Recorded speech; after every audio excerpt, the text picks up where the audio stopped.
Gjithnjë më shumë, gratë e reja janë të prekura nga sëmundjet seksualisht të transmetueshme. Në 10 vitet e fundit, rastet e klamidjas janë dyfishuar dhe trendi sëmundjeve seksualisht të transmetueshme, për fat të keq, është gjithnjë në rritje. Në 60% të rasteve, përfshihen gratë, sidomos ato shumë të reja në moshë. Këto janë vetëm disa nga të dhënat e raportit të parë të Qendrës Evropiane për kontrollin e sëmundjeve. Në kontinentin e vjetër janë rreth 34.000 raste të raportuara vetëm me klamidja, një infeksion që nëse lihet pas dore mund të ketë komplikime shumë serioze. Në shumicën e rasteve nuk ka simptoma, por ajo përhapet shpejt në organizëm. Situata në vendin tonë po ashtu nuk është fort e favorshme, pasi sëmundjet seksualisht të transmetueshme gjejnë terren të përshtatshëm. Kultura e vizitave ginekologjike nuk është e pranishme në shoqërinë shqiptare. Mjekja obstetër ginekologe Mirela Rista tregon më tepër detaje duke ju referuar sëmundjes, por edhe vetë pacientëve të prekur prej saj. Përshëndetje dhe mirë se u gjetëm.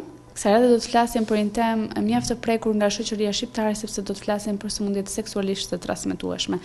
Por çfarë janë sëmundjet seksualisht të transmetueshme për të shpjeguar dhe për teleshikuesit? Sëmundjet seksualisht të transmetueshme janë ato patologji që fitohen gjatë marrëdhënies seksuale të pambrojtur dhe që shkaktohen nga bakterie, pra nga mikrobet e ndryshme, nga viruset apo edhe nga shtamet mykotik.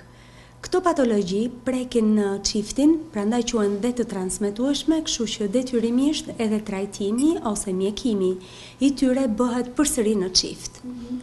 Disa nga ankesat që kanë pacientët që paraqiten me infeksione seksualisht të transmetueshme janë shtimi i sekrecioneve vaginale, ndjenja e dhimbjes ose e pamundësisë për të qenë të qetë në një marrëdhënie seksuale, era, ngjyra apo edhe vetë të themi viskoziteti i sekrecioneve vaginale.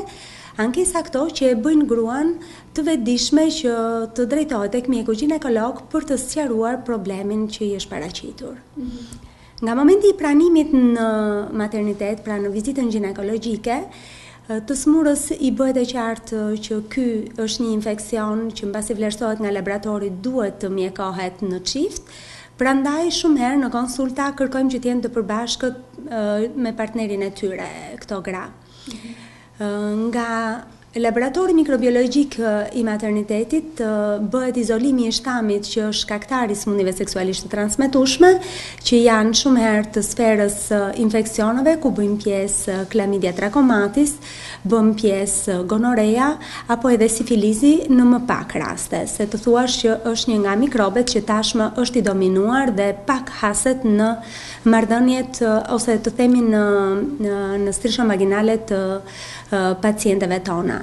Megjithatë, ka edhe disa bakteri të tjera, të cilat pavarësisht se mund mos jenë të transmetueshëm në çift, përsëri kur izolohen, pra kur gjenden në terrenet e strishove vaginale, është mirë që të mjekohen sipas këshillës tonë me antibiotika apo dhe me ovule vaginal. Po ashtu, të transmetueshme tham janë edhe kolpitet mikotike. Ankesat shumë herë kanë të bëjnë me ndjenjën e bezdisë të kruarjes që kanë këto paciente nga prania e këtyre sekrecioneve të trasha viskoze si të bardha që ato i konstatojnë dhe i shprehin në momentin e ardhjes në vizitën ginekologjike. Edhe në këto raste, shumë herë, për gjendjet rekurente, pra të përsëritura, ne rekomandojmë mjekimin në çift të dy partnerëve, pra për të dhënë një ecurim më të mirë të trajtimit të mjekimit.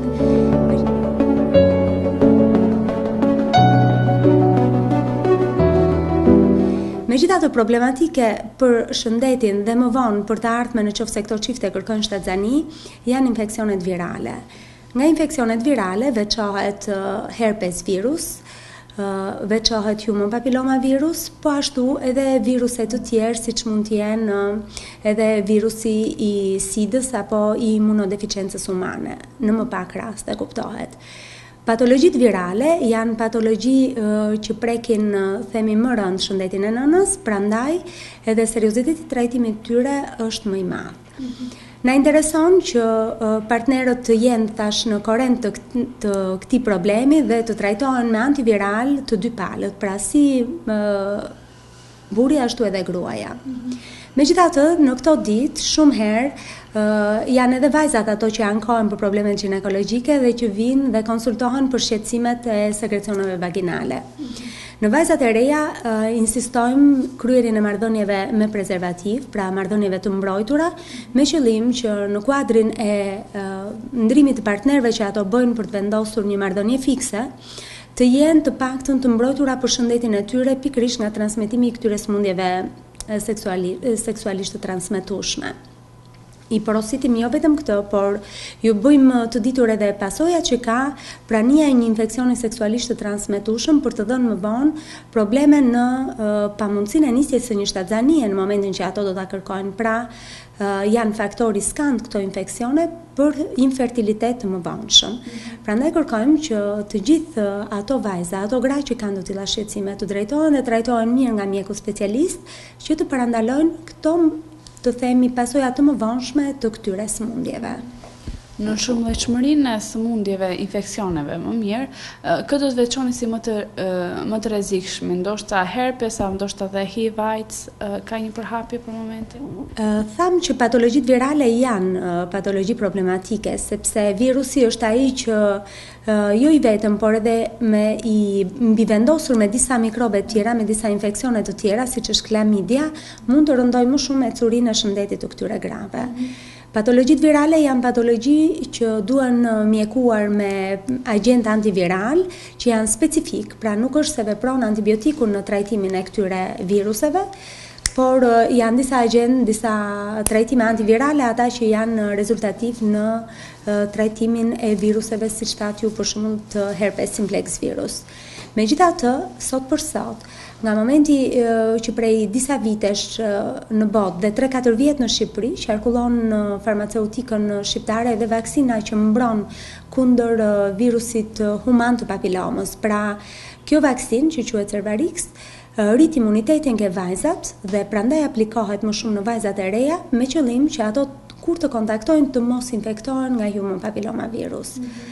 Të tilla vaksina ne kemi kohë që i aplikojmë edhe në ambulator dhe në shërbimet e ginekologjisë dhe që prej disa kohësh ato janë mjaft të efektshme për mbrojtjen nga infeksioni i virusit të papilomës, që njihet dhe një nga shkaktarët kryesor të kancerit të qafës mitrës.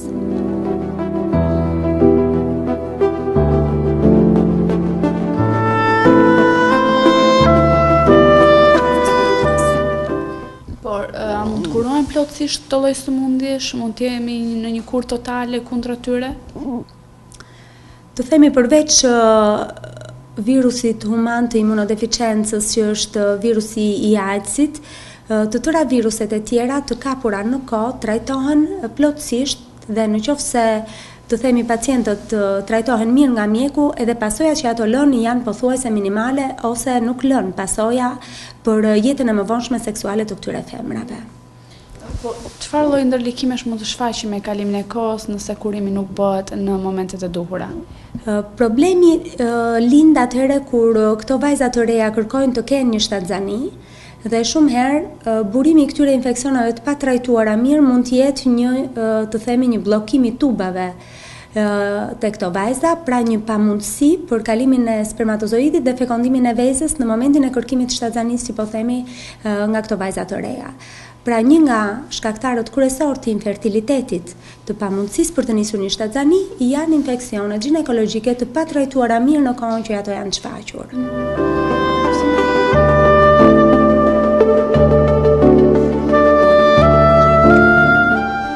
Si mund të bëjmë parandalimin duke i paraprirë sëmundjeve të tilla? Parandalimi është një nga qëllimet kryesore të mjekësisë.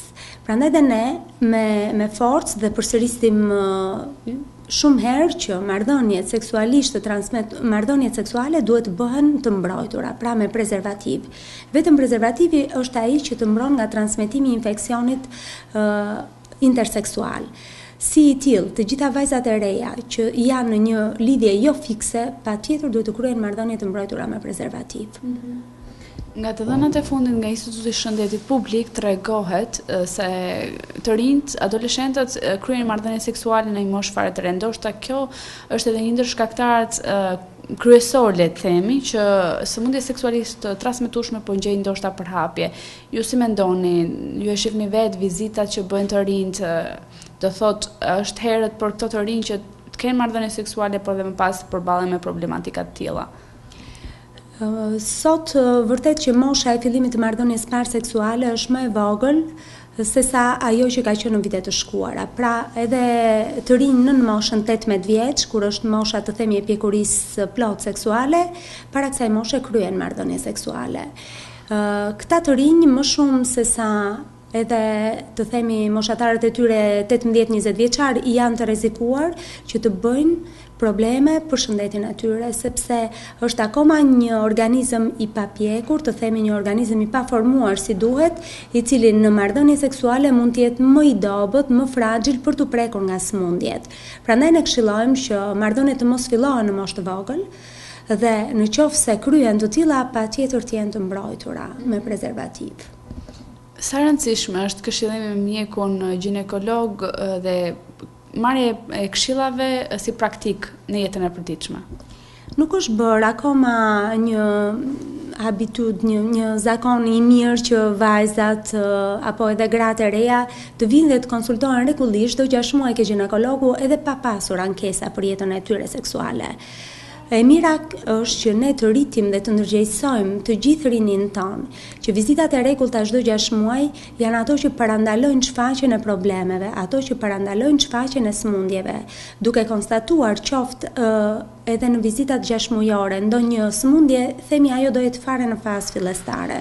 Nuk do jetë problem për të trajtuar mirë, pra për të kuruar deri në fund, për të pasur pastaj një shëndet të mirë në vazhdimsi të këtyre vajzave dhe nënave të reja. Por cili është rekomandimi i mjekut për një mbrojtje sa më rezultative?